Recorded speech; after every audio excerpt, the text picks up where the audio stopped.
मैं रामबुल तोमर आज फिर आपके सामने रूबरू हूँ और आज का हमारी बातचीत का उद्देश्य है राष्ट्रीय स्वयंसेवक संघ यानी कि आरएसएस और भाजपा के बीच जो खींचतान चल रही है, एक तरह से तलवारें खिंच रही हैं, उसको लेकर हम चर्चा करने वाले हैं। आज हमारे साथ मौजूद हैं दैनिक जनवाणी के digital head mister Ajit Pandey. Ajit Pandey ji से हम चर्चा करेंगे इसी को लेकर कि किस तरह से भाजपा को लेकर आरएसएस के कुछ नेताओं ने बयान दिए हैं और उसके बाद वो टीवी चैनल हो या फिर समाचार पत्र सभी की सुर्खियां बन रहे हैं। पांडे जी, क्या वजह है जो आलोचना इन बयानों को लेकर भाजपा सरकार की आलोचना के रूप में देखा जा रहा है? आपका क्या कहना है? नमस्कार दर्शकों, सबसे पहले हम आप सबसे अनुरोध करना चाहेंगे कि आप लोग इस YouTube चैनल को सब्सक्राइब करें और अपने कमेंट में आपको ये विश्लेषण जो हम लोग कर रहे हैं ये कैसा लग रहा है, अच्छा लग रहा है, बुरा लग रहा है, या इसमें और आप क्या चाहते हैं, ये कमेंट बॉक्स में ज़रूर बताएं। आज का जो विश्लेषण है, जैसा रामबुल सर ने बताया कि भाजपा और आरएसएस के बीच में जो खींचतान चल रही है उस विषय पर है। तो सबसे पहला सवाल सर आप एक बार फिर से कर दीजिए। हाल ही में कई आरएसएस के नेताओं ने जैसे बयान दिए हैं, भाजपा सरकार की आलोचना उसमें हुई है। स्वयंसेवक के प्रशिक्षण कार्यक्रम की समाप्ति पर आरएसएस सरसंचालक मोहन भागवत का भाषण भी काफ़ी चर्चा में रहा है। इसको लेकर हम आपसे जानना चाहते हैं कि ऐसा क्या हो गया कि मोहन भागवत को भी अपना भाषण सरकार के खिलाफ देना पड़ रहा है? सर एक्चुअल में आरएसएस राष्ट्रीय स्वयंसेवक संघ की स्थापना जब हुई थी तो उसका एक उद्देश्य था, है और रहेगा। अब राजनीतिक पार्टी भारतीय जनता पार्टी के साथ इनका जो जुड़ाव हुआ वो सिर्फ अपने मिशन को लेकर रहा। भारतीय जनता पार्टी का भी अपना एक मैनिफेस्टो है, अपना एक मिशन है और उस मिशन पर काम कर रहे हैं। वो है राष्ट्रवाद का, जहाँ तक मेरी जानकारी है राष्ट्रवाद का है। आरएसएस भी राष्ट्रवाद के लिए काम करती है और बीजेपी भी राष्ट्रवाद के लिए काम करती है। इस बार जो 2024 का इलेक्शन हुआ, इसमें इलेक्शन के बाद आरएसएस पर भी सवाल उठ रहे हैं कि उसने बीजेपी को सपोर्ट नहीं किया और बीजेपी के नेताओं पर भी बहुत सारे सवाल उठ रहे हैं कि आपसी अंदरूनी खींचतान घमासान के चलते हार हुई है। इससे इतर एक बात मैं कहना चाहूँगा कि ये जो 2019 से 2024 का जो 5 वर्ष का कार्यकाल बीता है भारतीय जनता पार्टी का, इसमें जो विपक्षी दल रहे हैं उनके निशाने पर भाजपा कम आरएसएस ज़्यादा रही है, क्योंकि उन्हें पता है कि बीजेपी की असली नींव आरएसएस है। तो किसी तरीके से जनता के बीच में पहले आरएसएस को डैमेज किया जाए। जब जनता के बीच में आरएसएस को डैमेज कर देंगे, आरएसएस को बदनाम कर देंगे, तो जाहिर सी बात है जनता का भरोसा बेशक बीजेपी पर कायम रहे, मोदी पर कायम रहे, लेकिन आरएसएस से टूट जाएगा। नहीं, इसमें ये सही कह रहे हैं आप, लेकिन संघ समर्थित जो मुस्लिम राष्ट्रीय मंच के प्रमुख संरक्षक हैं इंद्रेश कुमार ने वो बयान जारी किया था। उसमें कहा था कि भाजपा अहंकार का विशेष जिक्र करते हुए कहा था कि भगवान राम ने भाजपा के अहंकार को दंड उसे बहुमत से काफ़ी कम सीटें देकर दिया है। देखिए, ये तथाकथित बातें हैं, कोई कुछ भी कह सकता है। भारत एक लोकतांत्रिक देश है, हर आदमी स्वतंत्र है अपने विचार को रखने के लिए। लेकिन ये बहुत ही कड़वा सच है कि आज जो लोग राम पर टिप्पणी कर रहे हैं गैर भाजपाई, हाँ, लेकिन राम को अयोध्या में स्थापित करने वाली भाजपा ही है। भारतीय ये सही जनता है। पार्टी अपना जो मैनिफेस्टो था किसी भी चुनाव में, उसके मैनिफेस्टो में राम मंदिर निर्माण पहले स्थान पर रहा। धारा 370 कश्मीर का 35A दूसरे स्थान पर रहा और वो अपने मुद्दों से कभी अलग नहीं हटी। डंके की चोट पर उसने जो ऐलान किया उसको काम किया। मैं नहीं कह रहा हूं मंदिर जो बना ये कोर्ट के आदेश पर बना, लेकिन मंदिर का मुकदमा तो हिंदू समाज पिछले 500 सालों से लड़ रहा था, फैसला नहीं हो पा रहा था। बीजेपी गवर्नमेंट आने से इसकी सुनवाई जल्दी जल्दी होने लगी और सुनवाई हुई, तथ्य रखा गया जिसमें सुप्रीम कोर्ट के आदेश पर मंदिर का निर्माण हुआ।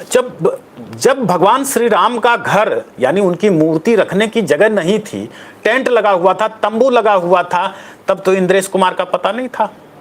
आज राजनीतिक बयानबाजियां हो रही हैं। यह सच है कि अयोध्या में बीजेपी हारी, लेकिन इसमें जो है योगी आदित्यनाथ ने एक इंटरव्यू में अपनी चीजें क्लियर रखी थी। उन्होंने कहा है कि हम वोट लेने के लिए राम मंदिर का निर्माण नहीं किए थे। ये बहुत बड़ी बात है कि वोट लेने की, हमें अयोध्या के लोग वोट दे करके हमें जिताएंगे, उम्मीदें थी। उम्मीदें तो हर किसी की होती हैं, एक पॉलिटिकल उम्मीदें थी, लेकिन जो मंदिर का निर्माण हुआ वो इसलिए नहीं हुआ कि हमें वोट मिलेगा अयोध्या से। नरेंद्र मोदी बहुत कम अंतर से जीते, जो ऐतिहासिक जीत की उम्मीद लगा रहे थे कि इस बार मंदिर बना, धारा 370 हटाया तो और अच्छी और बड़ी जीत होगी, लेकिन कुछ वजह ऐसी रही। मैं आपको बता रहा हूं ना कि आरएसएस बीजेपी की प्रचार तब भी की थी, आज भी की है। अब अपनी नाकामी को छुपाने के लिए, चूंकि आरएसएस के खिलाफ जो मैंडेट चला है पूरे देश में, जनता ने थोड़ा सा उस पर भरोसा कम जताया, इसलिए वोट कम मिले। इंद्रेश कुमार का ही नहीं मामला, रतन शारदा के बारे में आप जानते होंगे। रतन शारदा ने भी बहुत सारी चीज़ें कही हैं। उन्होंने टीवी चैनलों पर भी, अखबारों में भी अपना नज़रिया, संघ के नज़रिए का खुलासा करते हुए कहा है कि साफ बयान दिया है कि भाजपा की आलोचना की। उसने कहा कि जाने माने आलोचकों को पार्टी में शामिल करके भाजपा ने नुकसान किया है और आरएसएस की जो नीति है उसके खिलाफ गए हैं। जी देखिए, मैं आपको बताना चाहूँगा कि जो बीजेपी और आरएसएस के बीच मतभेद की जो बात आई है, उसे मतभेद नहीं मनभेद कहते हैं। मैं मनभेद कहूँगा उसे। उसका कारण क्या है? भाजपा ने अति आत्मविश्वास में आकर के जो दूसरे दलों के नेताओं की एंट्री करानी शुरू कर दी, उससे आरएसएस और बीजेपी के बीच में दूरियां बढ़ी। आरएसएस बिल्कुल भी नहीं चाहता था, चाहे वो कांग्रेस पार्टी से आए, चाहे ममता बनर्जी की पार्टी से आए, चाहे वो सपा से आए, चाहे बसपा से आए, कि इन नेताओं को जगह दी जाए। आरएसएस इसके कतई खिलाफ था, हमेशा खिलाफत कर आरएसएस ने की है और उसकी इसी बात को वहां अनसुना किया गया। और जो नेता आए दूसरे दलों से, उन्हें टिकट भी दिया गया। और ये तो जाहिर सी बात है कि आरएसएस जिनकी पैरवी कर रहा है, आरएसएस जिनके लिए 5 साल से लगा पड़ा है कि भाई इन्हें टिकट दिया जाएगा, उनके पक्ष में जनता के बीच में अपना एक माहौल बना रहा है, अगर उन्हें टिकट नहीं मिला तो जाहिर सी बात है विरोध होगा और उसके नेता अपने अपने विचार रख रहे हैं। एक तथ्य ये भी पांडे जी सामने आया है कि अजीत पवार जो महाराष्ट्र में भाजपा ने अपने साथ लिए हैं, महाराष्ट्र में इसकी वजह भी हार है और इसको आरएसएस ने भी कहा है कि वो आरएसएस के विरोधी रहे हैं और उसको शामिल कर लिया गया भाजपा में, और उसके बाद भाजपा के साथ मिलकर वो चुनाव जो लड़ा वहाँ महाराष्ट्र में नुकसान हुआ है। देखिए सर, बीजेपी की उसे गलतियां कह लीजिए या अति आत्मविश्वास, जो मैंने अभी आपसे कहा है कि महाराष्ट्र में शरद पवार के जो भतीजे रहे हैं, हाँ, उन पर बहुत सारे गंभीर आरोप हैं। हाँ, उन पर बहुत सारे गंभीर आरोप हैं और इन आरोपों के बावजूद भाजपा की इस रणनीति के तहत उन्हें पार्टी में शामिल कराई या उनकी पार्टी तोड़ करके अलग आए और उनके साथ मिल करके उन्हें सरकार में शामिल करा लिया गया। ठीक है ना? ये सब चीजें विरोधाभास आपसी पैदा की हैं आरएसएस और बीजेपी के बीच में, क्योंकि आरएसएस जो है ये थिंक टैंक है भाजपा की, और जब उसकी एडवाइस को नहीं सुना गया तो आज उनके भड़ास निकल रहे हैं। आज उन्हीं चीज, अगर ये जीत गए होते किन्हीं भी कारणों से, अगर ये जीत गए होते तो यही आरएसएस के लोग चुप रहते। अब चूंकि नहीं जीते तो जाहिर सी बात है वो बताएंगे कि जी इन कमियों से हारे हैं। यही हम महत्वपूर्ण बात है। हमने इंद्रेश का जिक्र किया, हमने रतन शारदा का जिक्र किया, हम ये कह रहे हैं इन 3-4 लोगों के जो बयान आए हैं इनको गौर करने को स्पष्ट होगा कि 1 दशक से ये पहली बार ऐसा हुआ है जो भाजपा और आरएसएस के बीच मतभेद हो या मनभेद सार्वजनिक होने लगे हैं? नहीं, मतभेद और मनभेद जो इनका होता है आपस में, ये आर्गुमेंट्स होते हैं और ये काफ़ी अरसे से चला आ रहा है। ये अलग बात है कि मीडिया में अब खुलकर सामने आ रहा है। दूसरी चीज़ ये है कि आरएसएस एक नई पौध तैयार करती है, चाहे नरेंद्र मोदी हों, चाहे अमित शाह हों। यहाँ कोई ऐसा नहीं है कि मुंह में सोने का चम्मच लेकर पैदा हो गया और वो प्रधानमंत्री बनेगा। यहाँ नई पौध तैयार होती है और जनता से जुड़ा हुआ जमीन का व्यक्ति उच्च पदस्थ होता है और थिंक टैंक उनकी आरएसएस होती है। हाँ, आरएसएस अब उन चीज़ों से जब परे होगी, जब उसे इग्नोर किया जाएगा तो जाहिर सी बात है कि वो विरोध जताएगी। उसका कर्तव्य है, उसका धर्म है कि इन्हें रोके, क्योंकि राष्ट्र को आगे ले जाना है। तो अगर इन्हें इनकी गलतियों पर रोका नहीं जाएगा, मीडिया में बात नहीं की जाएगी, तो सुधार कैसे संभव है? इन सारे विषयों पर आरएसएस के अंदर भी मंथन चल रहा है। जहां तक मेरी जानकारी है, भाजपा के अंदर बहुत गहन मंथन चल रहा है और इस पर कुछ दिन के अंदर ही इस पर रिजल्ट सामने आएंगे। पांडे जी, एक चीज और भी है जो आलोचना चल रही है, दोनों आरएसएस कर रही है, भाजपा कर रही है। हालांकि प्रधानमंत्री नरेंद्र मोदी ने अभी कुछ नहीं कहा है इसको लेकर, लेकिन आलोचना का विपक्ष स्वागत भी कर रहा है। और क्या इससे प्रधानमंत्री नरेंद्र मोदी आरएसएस की आलोचना से कमजोर पड़ेंगे? क्या ऐसी स्थिति बन रही है? देखिए, हम आपको बता दें कि प्रधानमंत्री नरेंद्र मोदी की जो छवि आज की तारीख में है, वो आरएसएस के अब मोहताज नहीं रह गए हैं। प्रधानमंत्री नरेंद्र मोदी की छवि आज की तारीख में पूरे देश ही नहीं, पूरी दुनिया में एक उभरते हुए बड़े लीडर की आ गई है, बन गई है। सोशल मीडिया से लेकर के हर जगह नरेंद्र मोदी की, उनके निर्णय की, उनके डिसीजन की तारीफ हो रही है, उनके कामों की तारीफ हो रही है। तो उससे कोई फर्क नहीं पड़ने वाला है उनकी छवि पर। हालांकि पांडे जी, एक बात ये भी सामने आई है कि भाजपा और आरएसएस के बीच का जो इतिहास है वो नोक-झोंक से भरा हुआ है। कोई पहली बार नहीं हो रहा, पहले भी नोक-झोंक होती रही है या बयानबाजी होती रही है। तो क्या इसका कोई भविष्य में नोक-झोंक तक ही सीमित रहेगा या प्रभाव आगे पड़ने वाला है? नहीं, देखिए सर, ऐसा होता है कि परिवार में विवाद तो सभी परिवार में होता है और वो विवाद नहीं कह सकते, तार्किक चीजें हैं।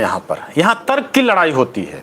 यहाँ तर्क की लड़ाई होती है कि आप प्रूफ कीजिए कि आप सही हैं, आप प्रूफ कीजिए कि आप गलत हैं। किसका डिसीजन सर्वोत्तम होगा, ये जब तर्क होगा, मिल बैठ करके परिवार के बीच में जब तर्क होगा, तभी ये पता चलेगा ना कि हम क्या सही करने जा रहे हैं, क्या गलत करने जा रहे हैं।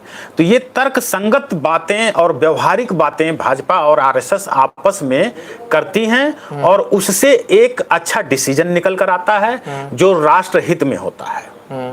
और ये अनवरत शुरू से चला रहा है और आगे भी जारी रहेगा।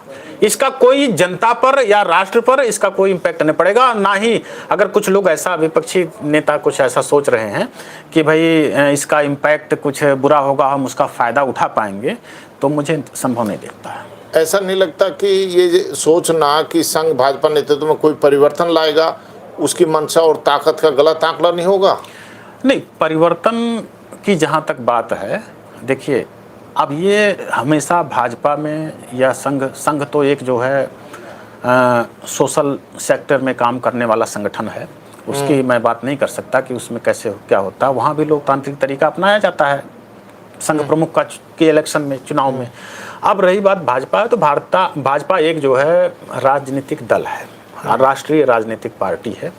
यहाँ पर भी जो भी चुनाव होते हैं वो लोकतांत्रिक तरीके से होते हैं। आपने कभी नहीं सुना गया कि जो है, सुना होगा कि जो है किसी को उठा करके ज़बरदस्ती बना दिया गया। ये ऐसा नहीं लग रहा कि कोई आंतरिक विरोध जो हो रहा है उसके आगे की कोई पटकथा लिखी जा रही है?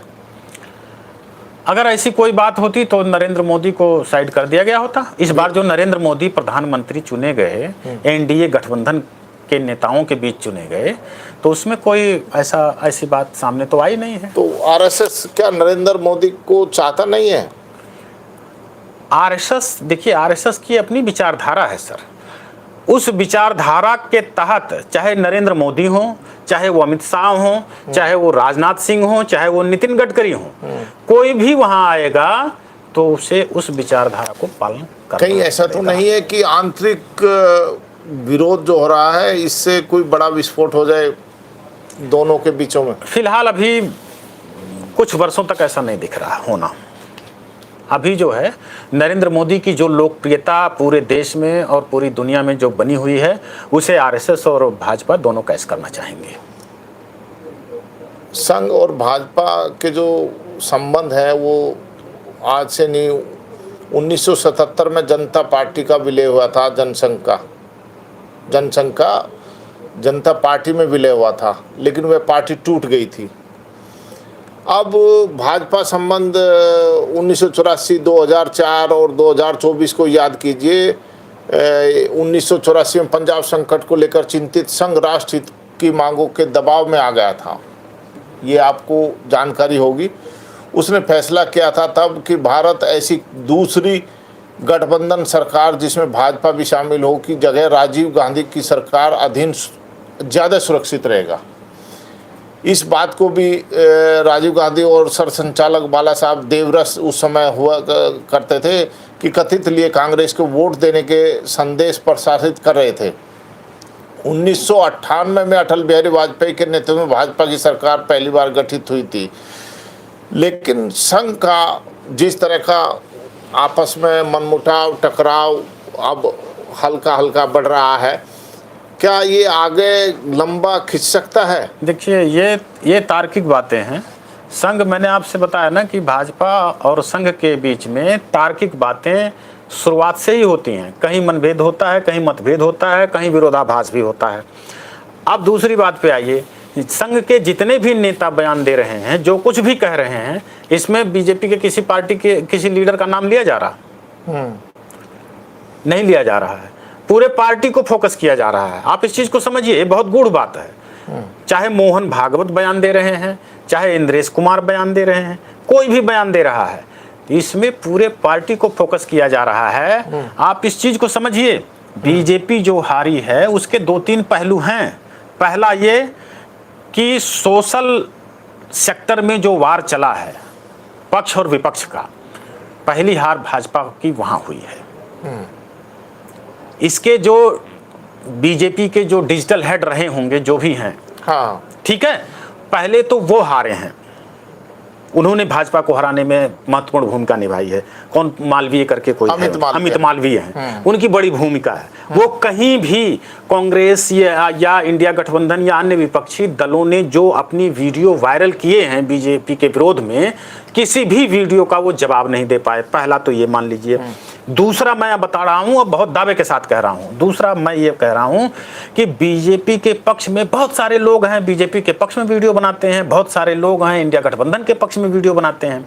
पार्टियां क्या करती हैं इस बार? इंडिया गठबंधन की जो स्ट्रेटजी बनी कि उनके गठबंधन के पक्ष में जो वीडियो बना रहे हैं, उस वीडियो के इंडिया गठबंधन का जो डिजिटल देख रहा था उसे वायरल किया, और वो हावी हो गए बीजेपी वालों पर, इनके डिजिटल जो सेक्टर के जो वायरल कर रहे थे। तो जाहिर सी बात है, जब हर हाथ में मोबाइल है और हर हाथ में मोबाइल है, तो हर आदमी जो देख रहा है, जो वायरल की हुई चीजें चल रही, वेरीफाइड कौन सी चीजें हैं, तो वो दिमाग में जनता के बैठ गई कि नहीं जी आरएसएस बड़ा खराब है, नहीं जी बीजेपी। उसमें पांडे जी एक बात मैं कहूँगा कि जो भाजपा का आईटी सेल है वो देश में सबसे मजबूत है, यही कहा जा रहा है। उसके पास तमाम सुविधाएं हैं, तमाम पूरी टीम है। मैं वही बात आपसे मैं बता रहा हूं, से लेकर मैं आपको बता रहा हूं, मैं आपको बता रहा हूं कि ये अति आत्मविश्वास में आ गए। वही मैंने आपसे कहा कि ये बहुत बड़ी डिजिटल टीम हमारे पास है, बहुत काबिल लोग हैं, ये अति आत्मविश्वास में आ गए, इनकी कोई मॉनिटरिंग नहीं हुई। देखिए, और अंदर खाने तैयारी करके इंडिया गठबंधन ने इनके पहले डिजिटल टीम को हराया, ये कोई जवाब नहीं दे पाए। जैसे आपने कोई मेरे खिलाफ वीडियो वायरल की तो हमें फौरन उसका जवाब देना है, हाँ वो नहीं दे पाए, हम काट नहीं कर पाए। तो जाहिर सी बात है कि हम अति आत्मविश्वास में रहे कि जी हम तो मोदी के सहारे जीत रहे हैं। अरे भाई, मोदी के सहारे कब तक अपना नैया पार करोगे? नहीं, इसमें एक चीज़ और मैं ये कहना चाहूँगा पांडे जी, जैसे राम मंदिर का प्राण प्रतिष्ठा थी, प्रधानमंत्री नरेंद्र मोदी ने उसमें मोहन भागवत जी को भी बुलाया था, मोहन भागवत जी को बड़ा सम्मान दिया, उनको सम्मानित भी कराया, ये तमाम मतलब उनको स्थान भी दिया एक सम्मान का। उसके बावजूद ऐसा क्या हुआ कि दोनों के बीच मनमुटाव की खाई बढ़ गई? मैं आपको बता रहा हूँ सर, ये दोनों दल ऐसे दल हैं कि इनके जो सुप्रीमो होंगे, एक दूसरे की चापलूसी नहीं करेंगे। आरएसएस का काम है, आपका असली मित्र वही है सर। मैं आपको व्यक्तिगत तौर पर भी कह रहा हूं, ऐसे समझिएगा कि आपका असली मित्र वही है जो आपके मुंह पर आपकी कमियों का बखान करे। आज तो उसी तरह से आरएसएस भी बीजेपी के मुंह पर उसकी कमियों का बखान कर रही है और उन्हें वार्न कर रही है कि सुधर जाओ। आज हम आपके बीच थे और आप दर्शकों का हम तहे दिल से शुक्रिया अदा करते हैं कि आपने इतने शांत और स्वभाव शांतिपूर्ण तरीके से हमें सुना, और हम बेहद, आपका ये चैनल है, आप इसे सब्सक्राइब करें और वायरल करें। आपका कोटि कोटि से धन्यवाद। नमस्कार मित्रों। नमस्कार।